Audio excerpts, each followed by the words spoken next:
ভুট্টাগুলো আগে মা সিদ্ধ করে রাখছি। মা আগে এই মাছগুলো ভেজে রেখে দিয়েছিল তরকারি রান্নার জন্য। আমি কাছ থেকে আসি এখন রান্না শুরু করলাম। কচু তেল দিয়ে দিলাম পেঁয়াজ কুচি। পেঁয়াজগুলো ভাজা শেষ, এখন আদা রসুন দিয়ে দেবো।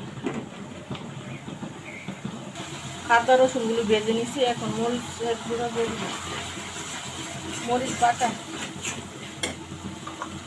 দিয়ে দিব, হলুদ দিয়ে দিলাম, স্বাদ মতো লবণ। ভালোভাবে নেড়ে চেড়ে মিশিয়ে নিই।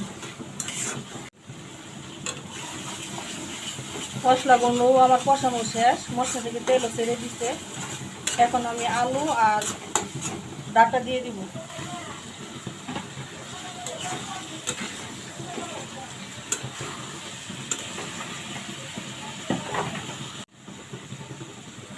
এখন ভালোভাবে নেড়ে চেড়ে মিশিয়ে নিব।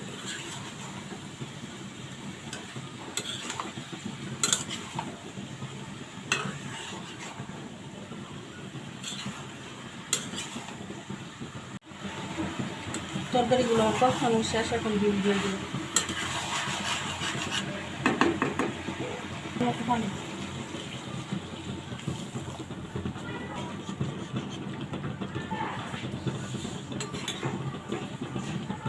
এখন আমি মাছগুলি দিয়ে দিব।